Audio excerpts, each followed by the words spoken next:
अस्सलाम वालेकुम वरहमतुल्लाहि वबरकातुहू ಎಲ್ಲರಿಗೂ ನಮಸ್ಕಾರಗಳು। डियर स्टूडेंट्स, अब तक हम प्रैक्टिस मॉडल क्वेश्चन पेपर 5 देखे थे। अब प्रैक्टिस मॉडल क्वेश्चन पेपर 6 देखेंगे। ये इम्पोर्टेंट क्वेश्चंस के ऊपर आप लोगों को क्वेश्चन पेपर प्रिपेयर करे से देखिए। ಪ್ರಶ್ನೆ ಪತ್ರಿಕೆ 6 ಫಸ್ಟ್ ಬಿಟ್ ಆಬ್ಜೆಕ್ಟಿವ್ ಟೈಪ್ ಪ್ರಶ್ನೆ 1 ನಂಜು ಈ ಪದದ ಅರ್ಥ ಎ ರಸ ಆ ವಿಷ ಈ ಅಮೃತ ಈ ಅಂಜು ಪ್ರಶ್ನೆ 2 ಒಗ್ಗೂಟು ಪದವು ಈ ಸಮಾಸಕ್ಕೆ ಉದಾಹರಣೆಯಾಗಿದೆ ಅ ಕರ್ಮಧಾರಯ ಆ ಅಂಶ ಸಮಾಸ ಈ ದೀರ್ಘ ಸಮಾಸ ಈ ದ್ವಂದ್ವ ಸಮಾಸ ಪ್ರಶ್ನೆ 3 ಕೃತಕ ಈ ಪದದಲ್ಲಿ ಇರುವ ಮಾತ್ರೆಗಳ ಸಂಖ್ಯೆ ಅ 4 ಆ 6 ಈ 5 ಈ 3 ಪ್ರಶ್ನೆ 4 ಮನೆಗೆ ಈ ಪದದಲ್ಲಿ ಇರುವ ವಿಭಕ್ತಿ ಹೆಸರು ಅ ಚತುರ್ಥಿ ಆ तृतीय ई पंचमी ई सप्तमी। ये ऑब्जेक्टिव टाइप के 4 क्वेश्चन आंसर 4 मार्क के।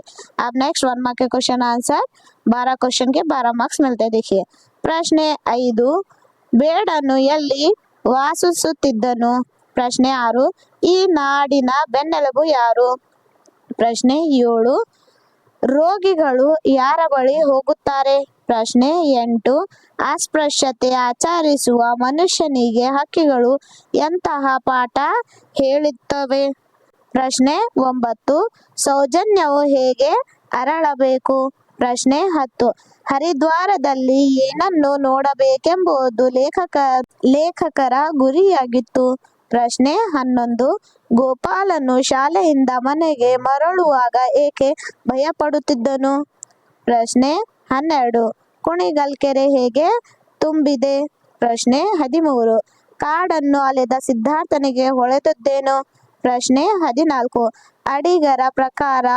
ಪೌರುಷದ ಬಾಳ್ವೆ ಯಾವುದು ಪ್ರಶ್ನೆ 15 ಕೆರೆಗಳು ನಿಷ್ಪ್ರಯೋಜಕ ಆಗುವುದು ಯಾವಾಗ ಪ್ರಶ್ನೆ 16 उत्तरनु निट्टोटदल्ली ओडिद्दु एके। ये ऑल क्वेश्चन है। देखिए नेक्स्ट बीट क्या है 2-3 मार्क के क्वेश्चन आंसर से ये 8 क्वेश्चन रहते 16 मार्क्स रहते। देखिए ಪ್ರಶ್ನೆ 17 ಸಾಮಾನ್ಯವಾದ ಲೋಕವರ್ತನೆ ಹೇಗಿರುತ್ತದೆ ಪ್ರಶ್ನೆ 18 ಹಕ್ಕಿಗಳು ಗೂಡನ್ನು ನಿರ್ಮಿಸುವ ಉದ್ದೇಶವೇನು ಪ್ರಶ್ನೆ 19 ಮಹಾಭಾರತದಲ್ಲಿ ಗಂಗಾದ್ವಾರದ ಬಗ್ಗೆ ಉಲ್ಲೇಖಗೊಂಡಿರುವ ಪ್ರಸಂಗಗಳನ್ನು ತಿಳಿಸಿ ಪ್ರಶ್ನೆ 20 ಬಸವಣ್ಣನವರು ದೇಹವೇ ದೇಗುಲವೆಂಬ ಕಲ್ಪನೆಯನ್ನು ಹೇಗೆ ವರ್ಣಿಸಿದ್ದಾರೆ ಪ್ರಶ್ನೆ 21 ಬಾಳೆ ಮೀನು ಬೊಬ್ಬೆ ಹೊಡೆಯಲು ಕಾರಣವನ್ನು ನಿಮ್ಮ ಮಾತುಗಳಲ್ಲಿ ಬರೆಯಿರಿ ಪ್ರಶ್ನೆ 22 ಶತ್ರು ಬಾಲಕ್ಕೆ ನಮೋ ಎಂದು ಉತ್ತರನು ಏಕೆ ಹೇಳಿದನು ಪ್ರಶ್ನೆ 23 ಹಾವನ್ನು ಕಂಡ ವೈದ್ಯರ ತಲೆಯನ್ನು ಯಾವ ವಿಚಾರಗಳು ಮೂಡಿದವು ಪ್ರಶ್ನೆ 24 ಪಂಪ ತೀರದ पुष्पಗಳು ಯಾವ್ಯಾವು ये 2 मार्क के क्वेश्चन आंसर है। नेक्स्ट बीट क्या है बोले तो कवि परिचय है। देखिए प्रश्न 25 बसवराज सबरदा इनके बारे में कवि परिचय लिखना है, उसके 3 मार्क्स मिलते हैं। नेक्स्ट बीट 5th बीट क्या है देखिए पोयम की सारांश लिखना है, सारांश में समरी, उसके भी 3 मार्क्स रहते हैं। समरी कौन सा है देखिए प्रश्न 26 हसी सौदे बुसगट्टी ದನಿಯನ್ನೆತ್ತುವುದಲ್ಲೇ ಕಿಡಿಸೋ ಮುದ್ದು ಸಿಡಿದಬ್ಬರಿ ಪೂದು ಅಂತಿರದೆ ರವಿಕರಗೆ ಕರಗುವಿ ನಿಬ್ಬಿ ಓಲಿರು सिडुकु मिडुकन्नु तोरेदु मौनियागु। ये पोयम की समरी लिखना है। नेक्स्ट बिट क्या है अलंकारा, अलंकारा के भी आप लोगों को 3 मार्क्स मिलते और ये सबसे ज्यादा हाईली पूछने वाला क्वेश्चन है। देखिए प्रश्न 27 बाಳೆಯ हण्ಣಿನಂತೆ बागिद कुणिगल केरे, इसका अलंकारा लिखना है। अगर आप लोगों को अलंकारा किस तरह से लिखना है, अलंकारा किसको बोलते हैं ये नहीं मालूम है तो आप लोग मेरे को कमेंट करिए, मैं उसके एक्सप्लेनेशन लिंक आपको भेज दूंगी। नेक्स्ट बिट क्या है बोले तो गादे मातु लिखना है, गादे मातु के भी 3 मार्क्स रहते। देखिए प्रश्न 28 कई ಕೆಸರಾದರೆ ಬಾಯಿ ಮೊಸರು ಅಥವಾ ಆಳಾಗಿ ದುಡಿ ಅರಸನಾಗಿ ಬಾಳು, ये दोनों में से एक का आंसर लिखना है। नेक्स्ट बीट क्या है, संदर्भ लिखना है। देखिए वो भी एक संदर्भ को 3 मार्क्स रहते हैं, टोटल 15 मार्क्स का। ಸಂದರ್ಭ 29 ಅವರು ಯಾರಿಗೂ ಮೋಸ ವಂಚನೆ ಮಾಡುವವರಲ್ಲ. ಸಂದರ್ಭ 30 ಭಗವಂತ ನಿಮಗೆ ಜೀವನ ಎನ್ನುವ ಕಾಫಿ ಕೊಟ್ಟಿದ್ದಾನೆ. ಸಂದರ್ಭ 31 ಆ ಗೋಪಾಲ ಕೊಡಬೇಕು ನಾವು ಉಣಬೇಕು. ಸಂದರ್ಭ 32 ಪರಹಿತಕ್ಕೆ ಬಳಲುತ್ತಿರುವುದೇ ಜೀವನವು. ಸಂದರ್ಭ 33 ಬೆಟ್ಟದ ಮೇಲೊಂದು ಮನೆಯ ಮಾಡಿ ಮೃಂಗಗಳಿಗಂಜ ದಡೆ ದಯ್ಯ. ये संदर्भ के क्वेश्चन है। नेक्स्ट क्या है बोले तो पोयम लिखना है। पोयम को 4 मार्क्स रहते। देखिए ಪ್ರಶ್ನೆ 34 ಕರಡ ಕೋನರಿಸಿ ಬಿಟ್ಟ ಸ್ಥಳ ಮತ್ತೇರಿದೆ ಅಥವಾ ಯುಗದ ಹಿಂದಿನ ಬಿಟ್ಟ ಸ್ಥಳ सभी चैत्रವು। ये युगद हिंदिना बहुत बार पूछे गया हुआ सवाल है। लास्ट ईयर के क्वेश्चन पेपर में भी आप लोगों को ये सवाल देख सकते हैं आप लोग।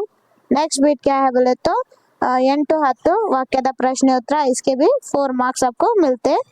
ಪ್ರಶ್ನೆ 35 ಬಾಲಕ ಪುಟ್ಟಯ್ಯ ಚಿಕ್ಕ ವಯಸ್ಸಿನಲ್ಲಿಯೇ ಹಾರ್ಮೋನಿಯಂ ನುಡಿಸಿದ್ದ ಪರಿಯನ್ನು ವರ್ಣಿಸಿ ಬರೆಯಿರಿ ಅಥವಾ ಗಾನಯೋಗಿ ಪಂಡಿತ್ ಪುಟ್ಟರಾಜ್ ಗವಾಯಿಯವರು जीवनದಲ್ಲಿ ನೀವು ಮೆಚ್ಚುವ ಅಂಶಗಳನ್ನು ग्रहिಸಿ बरेरी। देखिए ये दोनों क्वेश्चन में से एक आंसर लिखना है। नेक्स्ट बीट क्या है बोले तो आप लोगों को पैसेज रेटिंग रहती, उसके भी 4 मार्क्स रहते। देखिए पैसेज ಇಂದಿನ ಮಕ್ಕಳು ಅಗಾಧ ಪ್ರತಿಭೆ ಹೊಂದಿದ್ದು ಕ್ರಿಯಾಶೀಲತೆಯಿಂದ ಕೂಡಿದ್ದಾರೆ. ಆಧುನಿಕ ಸೌಲಭ್ಯಗಳು ಇವರನ್ನು ಈಗ ಆಕರ್ಷಿಸಬಲ್ಲವು. ಅದರಲ್ಲೂ ಆಧುನಿಕ ಸಮೂಹ ಮಾಧ್ಯಮವಾದ ಅಂತರ್ಜಾಲವು ವಿದ್ಯಾರ್ಥಿಗಳಿಗೆ ಅಪಾಯಮಾನವಾಗಿದೆ.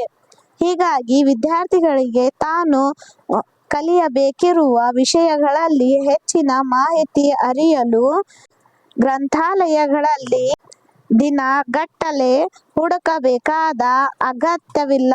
ತನಗೆ ಬೇಕಾದ ಮಾಹಿತಿಯನ್ನು ಕ್ಷಣ ಮಾತ್ರದಲ್ಲಿ ಒದಗಿಸುವ ಕಾರ್ಯವನ್ನು ಈ ಅಂತರ್ಜಾಲಗಳು ಮಾಡುತ್ತವೆ. ಅಲ್ಲದೆ ಅನೇಕ ಟಿವಿ ಚಾನೆಲ್ಗಳು ಮನೋರಂಜನೆಯ ಜೊತೆಗೆ ಇತಿಹಾಸ, ಪ್ರಾಕೃತಿಕ ಅಂಶಗಳಿಗೆ ಸಂಬಂಧಿಸಿದ ಕಾರ್ಯಕ್ರಮಗಳನ್ನು ರೂಪಿಸಿ ಪ್ರಸಾರ ಮಾಡುತ್ತವೆ. ಇಂತಹ ಕಾರ್ಯಕ್ರಮಗಳ ವೀಕ್ಷಣೆಯಿಂದ ಮಕ್ಕಳಲ್ಲಿ ಕಲಿಕೆಯ ಬಗ್ಗೆ ಉತ್ಸಾಹ ಹಾಗೂ ವಿಷಯದ ಬಗ್ಗೆ ಕುತೂಹಲ ಬೆಳೆಸಲು ಸಹಕಾರಿಯಾಗುತ್ತದೆ. ಹೀಗಾಗಿ ವಿದ್ಯಾರ್ಥಿ ತನಗೆ ಆಸಕ್ತಿ ಇರುವ ವಿಷಯಗಳನ್ನು ಯಾರ ನೆರವಿಲ್ಲದೆ ಸಮೂಹ ಮಾಧ್ಯಮಗಳ ಮೂಲಕ ಕಲಿಯಲು ಸಾಧ್ಯವಿದೆ. ಕರೋನಾ ಸಾಕಷ್ಟು ಕಾಲದಲ್ಲಿ ನಾವು ಅಂತರ್ಜಾಲ ಮಾಧ್ಯಮದ ಮೂಲಕ ಮಕ್ಕಳಿಗೆ ಶಿಕ್ಷಣ ಒದಗಿಸುವ ಪ್ರಯತ್ನ ಮಾಡುತ್ತಿದ್ದೇವೆ. ಅಂದರೆ ಅಂತರ್ಜಾಲವು ನಮ್ಮ ಶಾಲಾ ವ್ಯವಸ್ಥೆಗೆ ಪೂರಕವೇ ಹೊರತು ಎಂದಿಗೂ ಪರ್ಯಾಯವಾಗಲಾರದು.